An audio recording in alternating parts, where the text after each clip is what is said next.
Hello, it's Susan here from Komori no Hime Cosplay, and welcome back to the 20 Years of Anime project, in which we count down to the year 2020 using costumes. Today we're going to be going back to 2012 and making the dress for Morgiana from Magi, Labyrinth of Magic. To make Morgiana's dress, I'm using Cutso number 32, their Moonrise mod pattern, because I liked the base shape of the bodice, and I'm going to be using a cream-colored linen blend to give it a rustic look.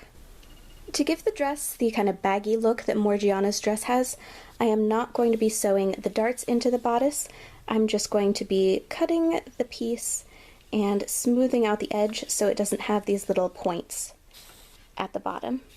Sew the front and back bodice pieces together along the shoulder seams and along the side seams. For this project, I decided to use French seams for my seams just because this material that I'm using tends to fray a lot, but you could just zigzag them and sew them as a regular seam depending on the fabric you're using. Then I decided to make the neckline a little bit deeper, so I trimmed away some material and then hemmed along the neckline using a rolled hem, and also hemmed along the armholes using a rolled hem. If you want a more rustic look, you could leave these ends raw. After making the adjustments to the neckline, and since I didn't add the darts to it, I realized that I didn't need to insert a zipper into the bodice because I could just slip it on over my head. So instead of adding a zipper in the back, I just sewed the center back seam closed using a French seam to keep it from fraying, and then also used a zigzag stitch along the bottom to keep it from fraying any further.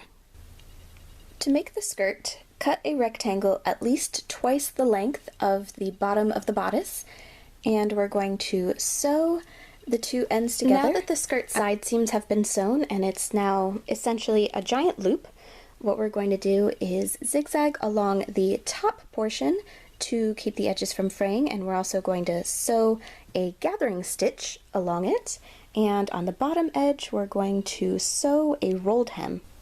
Putting right sides together, gather the skirt and sew it to the bodice. And with that, Morgiana's base dress is done. As you can see, it's pretty plain and shapeless right now, so now we need to move on to the accessories. To make Morgiana's sash, I simply cut a long rectangle out of the fabric and hemmed along the edge and tied it around the waist.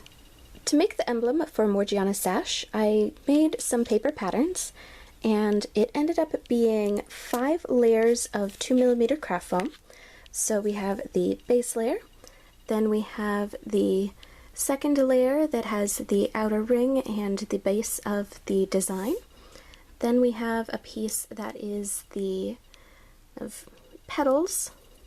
Then we have a larger circle and a smaller circle, and when it's all stacked together, it looks like this, and I just glued it together using some hot glue, and now I'm going over it with some Mod Podge to seal the foam. After the Mod Podge was dry, I then painted it gold and added a little bit of brown paint for shading. To attach the medallion to the dress, I cut out a piece of felt that was relatively close to the color of the dress, that is the same size as the medallion, and then I sewed it onto the sash, making sure to sew over all of the fold lines that were created from wrapping it around the body.